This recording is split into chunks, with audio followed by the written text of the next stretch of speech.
Hey folks, my name's Kevin and it's time for a little bit more knife nerdery, and today we're going to be talking all about detent ball ramps. Every single knife on this table has a detent ball ramp, but they all implement them slightly differently and some better than others. So what we're going to be talking about today is what is a detent ball ramp, why do you want one, what is the right way to design one, how to do one well, what are some common mistakes that most makers make when they are making a detent ball ramp, why you might not want one actually, and then how to add one if you have a knife that doesn't already have one. And then lastly, thing we're going to be looking at is some alternatives to solving the same general kind of problem. So first things first, what is a detent ball ramp? A detent ball ramp is a small notch that acts as a ramp that has been carved into the end of the detent ball path on the blade tang. It's a literal ramp that the detent ball pushes up as you try to close the knife. To explain that a little better, let's first talk about what happens when you have a knife that doesn't have one. This is the quiet carry waypoint, one of my absolute favorite knives of all time. And it, like any liner lock or frame lock or compression lock for that matter, it'll just be on the top, has a leaf spring that's blocking the knife and forcing it to stay open when it's in the locked position. When you're closing the knife, you go to push this lock bar out of the way and start to rotate the blade closed. Now this little detent ball right there, that's the thing that of course holds the knife closed and the blade closed in the closed position. That is blocking your path. And there's this point in time where you've gotten the knife closed so far that you're up onto the lock bar, but you're not up onto the detent ball. And when you get to that position, you kind of hit this wall. Now, it's not that big of a deal on the waypoint itself because this lock bar spring tension is not super strong. So pushing it up onto that isn't that hard, but you still have to do some work to push it up on that. Where this becomes a much bigger issue is on frame locks with a particularly stiff lock bar. On those, pushing it past that is kind of hard, and it's effectively the same amount of force that you have to do to break the detent in the first place. So the harder the detent, the harder it is going to be push it back in that closed position as well. So one of the things that knife designers can do right off the bat to kind of get around this problem is talk about how early their detent engagement is. An early detent refers to how early in this path of travel closing it do you hit that detent ball wall. Now, most knives hit around 20 degrees or so, I'd say. The quiet carry waypoint is doing a little bit better than that at about 18 degrees, but some of the better ones you'll see, even on some budget knives like Civivi, are more like 9 to 10 degrees.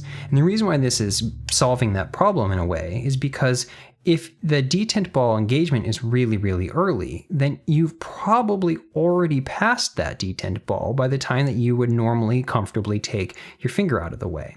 And so that would mean that this problem becomes completely moot. We'll talk about that a little more when we talk about alternative solutions at the end, because there's some people that take that to quite an extreme.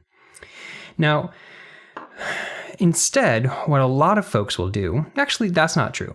What a lot of folks on the really high end will do is implement something called that detent ball ramp.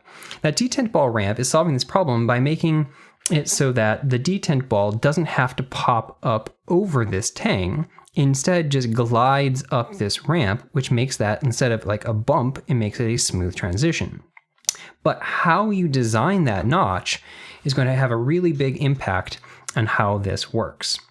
So what we have here is 4 different ways that you can design this detent ball ramp that corresponds to these 4 knives.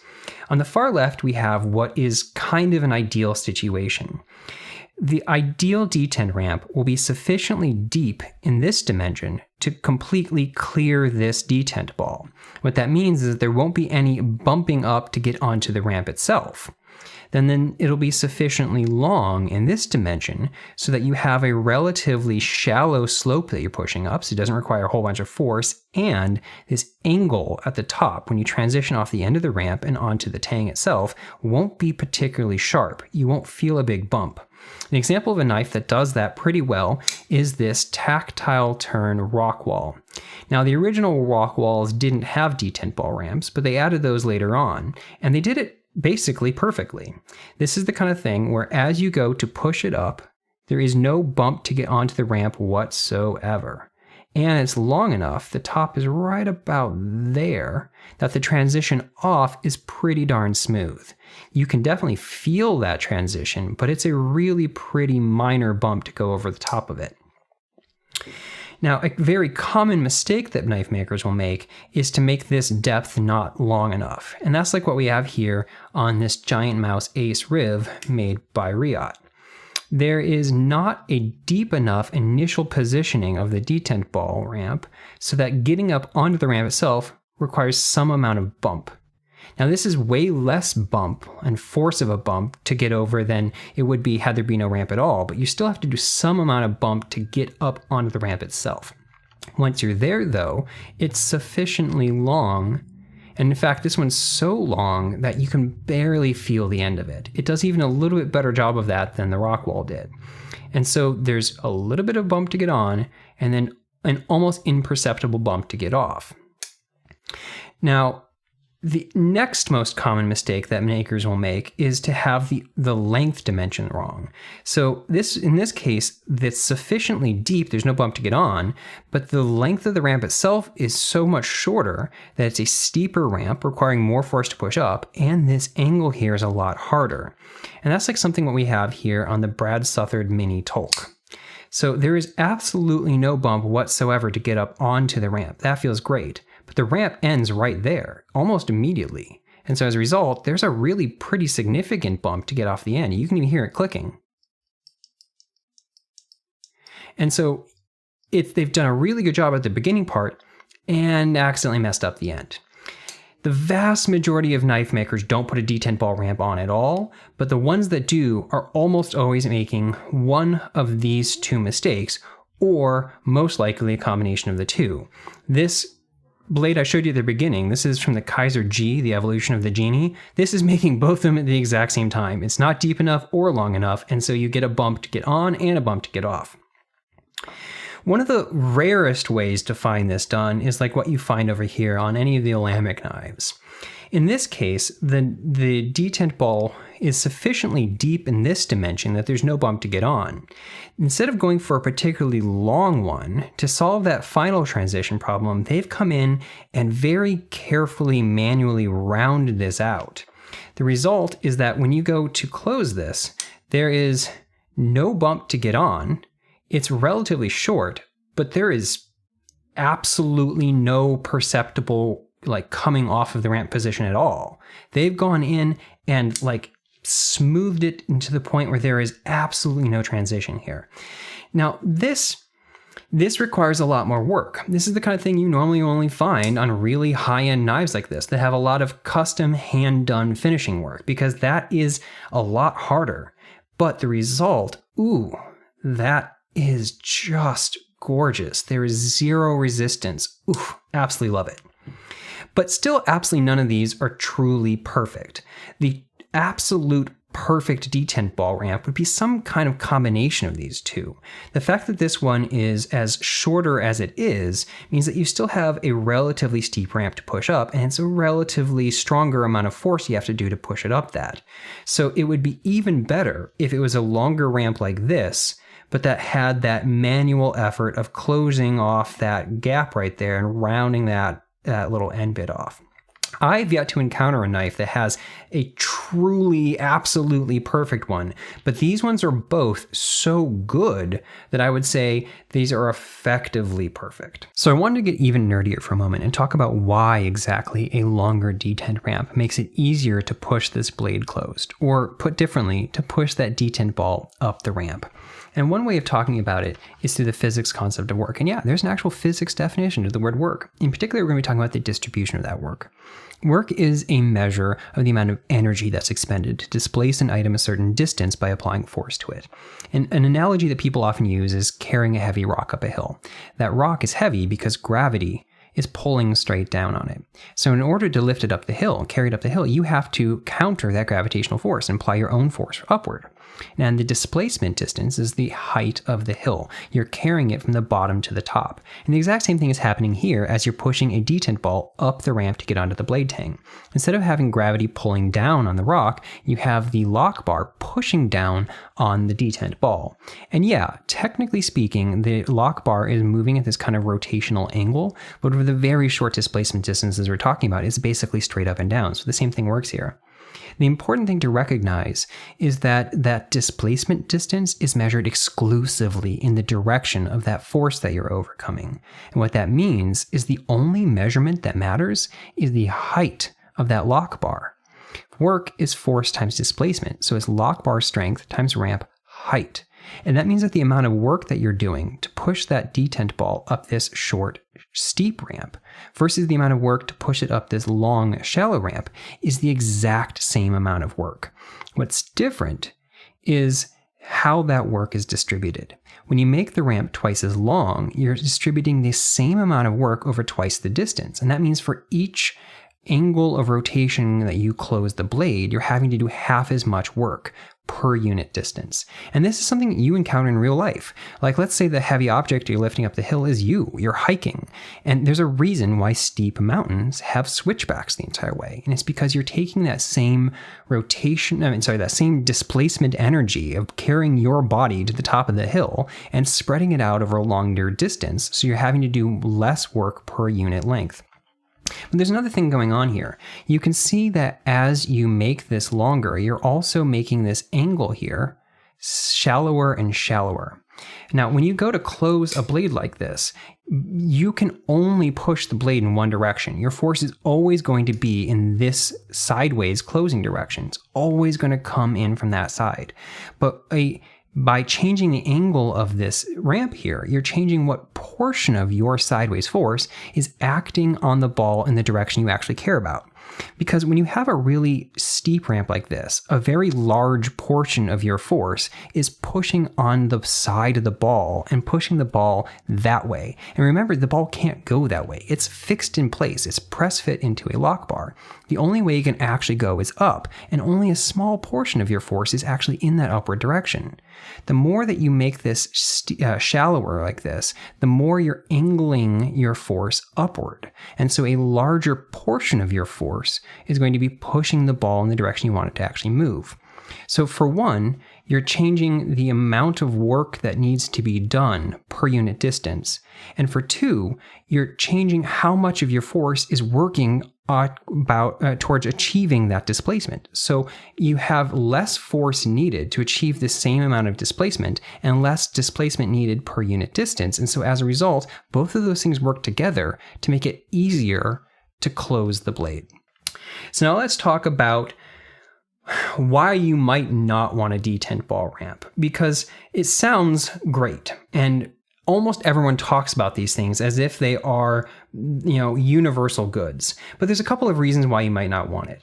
The very first reason why you might not want it is because some people just like having that wall that they hit, because what the result is that I said earlier, it's the same amount of force to close it as it would be to open it. You're pushing over the same kind of detent ball problem. Well, that detent ball can work in your favor to let you swing the knife home. Some people like intentionally getting the knife up onto that position and pushing it past that detent ball as a way of kind of whacking it home. And this is the Civivi baby banter. And this is one of the most fun ways of closing this knife. It tends to work better on knives like this that have a shorter blade, because doing that kind of swinging it home with the same amount of force as you would swing it open can often mean that the knife will bounce back out because it's closing with too much force, especially if the blade is long and has a lot of momentum as it's going. But on a knife like this is actually a really kind of fun way to close it. And so on this, I don't know if I'd really want that to be gone. You can see that I did just bounce back out because of how I did that. So some people might just not want it. But there's another reason why you might not want to do it. And that has to do with the fact that as long as the blade is on the ramp, like while you're on that right here, while I'm still on the ramp, the pressure of the lock bar is going to naturally want to try and open the knife back up. And this makes a lot of sense if you think about it. If you put a ball on like an actual ball on an actual ramp in the world, it's going to want to roll down that ramp, right? That's because there's a force pushing down on the ball against this ramp that called gravity. And that force is going to want to make the ball move downward. In order to move downward, it's going to have to slide down that ramp. That's why anything slides down a ramp. Now, on a knife, it's the exact same concept. There is a ball on a ramp, and there's a force pushing downward, pushing against that ramp. And so that's going to make the ball want to slide down that ramp. But in this case, the ball is in a fixed position. So sliding down that ramp means the blade itself has to slide open. The ramp is what has to move. And so when you are on that ramp, like I said, it's going to want to kind of naturally push the blade open to do it. That means that it can be a little bit tricky to close some knives if you can't get them past that ramp. What the ramp is really designed for is that type of situation where you're pushing the blade closed. If you're the type of person that closes your knives like that with your finger and you push the blade closed, then it's a heck of a lot easier. This is the kind of thing where this is nice, smooth, glassy, and effortless. But a lot of people like to close their knives by putting the blade slightly closed and then kind of like shaking it closed the rest of the way. And as you can see, what happens if I do that on a knife like this, because I'm on that tang and because momentum wants to keep the blade in the same spot and there's that pressure from the lock bar kind of wanting to push the blade open, it can be difficult to shake a knife home like this because it's going to instead want to bounce back at you. Where this can really come into play is something like on this rock wall itself. The original version I had of this that didn't have a detent ball ramp, I could close by going like this. I could push the blade over and so that it dropped shut so that the flipper tab was hitting my thumb. At this point, I would now have the detent ball up onto the tang, but I would, and the detent ball would actually be on the full tang because there's no detent ball ramp, which means at this point I could just kind of swing down and there would be nothing to resist me. Right now, if I do this, it's going to want to pop open. And that's because I am on that ramp right now that didn't used to be there, and that's going to want to push it back into that open position. So it's going to depend on the way you tend to use a knife, like how you prefer closing it, how you like to close it, and what's the most common way for you to close it, and also where you tend to put your thumb. On this one, because this knife is such a free fall knife, if I were to have my finger farther down to the point where this blade is past that detent ball, well, it's gonna hit me and cut me down there. Yep, right on there. I've done that before. It's got a little tiny scar. And so some knives are going to work better than others for this, and some knives are going to be more advantageous than others. For the most part, it is a positive, and it's going to be a positive absolutely anytime that you're the type of person or you have the type of knife that you want to push the knife close with your hand. So now let's say you have a knife that doesn't have a detent ball and you want to add one. It's actually pretty easy to do yourself. What you're going to need is either, ideally, a Dremel or some files. So if you have a Dremel or any kind of rotary tool, you're going to want a bit something like this, something that's very fine, and ideally a diamond bit like this. Diamond bits are good because they allow you to take metal off even if you're moving at low speeds, and that low speeds is good because the faster you go, the more heat you're going to generate, and the more you're going to just potentially risk annealing the steel some, basically heating up the steel on accident, and then it's going to cool down at room temperature and it's going to mess up the heat treat. And this isn't like the worst place to possibly do that. Yes, you're on the lock bar and you don't want the lock bar to be soft, but that's not the same kind of thing.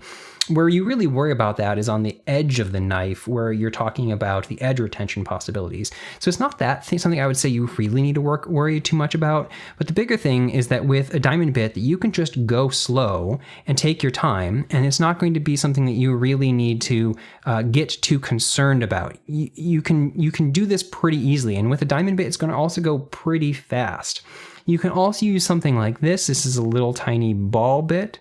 And it's going to be depending on how big of a ramp you want to make and how wide of a ramp you want to make. If you don't have a Dremel, you can still do this exact same thing with hand files. These are sometimes called needle files or sometimes called jeweler files because they're small and you can do fine work with them. Now, these ones are a cheap set from China, but these are diamond files. These ones are a much nicer set made in, I think somewhere in Netherlands. I forget where these are made. And these ones, because they're not diamond files, are going to take a heck of a lot longer to be able to work through stuff.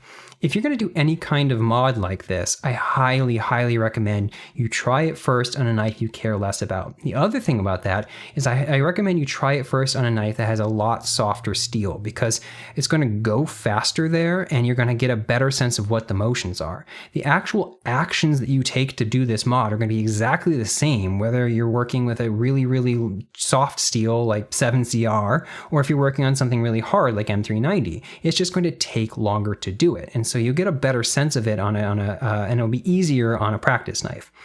Basically, all you're going to want to do is pick one of these really, really fine ones and just start kind of wearing a little hole right at the end of the path. You'll know where to put it because you're going to look for the end of this detent track. On any knife like this, can I get it to focus? There we are. That is the detent track. So this is the path that the detent ball wears in the blade as it goes from the detent hole out to off the end of the lock bar as it's opening. And if you want to make your notch exactly at the end, you'll see the spot where it runs off. You just want to make a little notch right there. And you're basically going to take that file and just run it like this, or spin it. And if you have a Dremel, it's going to be spinning itself. And it just goes zzz, zzz, zzz. Just take your time, go slow. You can always take more metal off, but you can't put more metal on. Even if you do start with a diamond bit, you're probably going to come in with a bit that's less aggressive, a higher grit, something or like that, in order to smooth this out. Because one of the things that's nice about this one of the things they did do really well, is that this is very nice and smooth. And so you don't feel any kind of grit as you push the knife up over it. So the last thing I want to talk about is alternative solutions to the same kind of thing. And one of the things I talked about at the beginning is that you can have a really early engagement and that you can potentially make this a moot problem depending on how you close the knife. And one of the ways that you can get the absolute earliest engagement possible is to have the detent ball be literally the lock face. So if you look at something like the Sebenza 31, or I think they introduced this on the Nkosi, I don't remember, they actually use the detent ball itself as the engagement with the lock face. And so it is the very, very edge. And so it's not physically possible to disengage the lock and not also intrinsically be past the detent ball. An alternative to that is something like you'll find here in the Hold Haptic. And this uses the detent ramp hump idea that Brian Nadeau invented. I'm gonna have to zoom in to try and show you this. So this right here isn't a detent ball. It is a platform that has been milled into this lock bar itself. And the side of it is a ramp, and that ramp runs right up to the edge. And so when you go to close the knife, you are automatically pushing it up this ramp. And so this is kind of like a reverse detent ball ramp, because there is a ramp for the detent. It's just built into the detent ball-ish platform thing instead of into the tang itself. So I think this is everything I wanted to cover. If you have any more questions, or if there's anything I missed or anything I didn't explain super well, please do ask me questions down below. And if there's any other advantages or disadvantages you know of that you would love to call out and get other people's attention to, please write those down in the comments down below as well. Thank you so much for watching, and I'll catch you guys next time.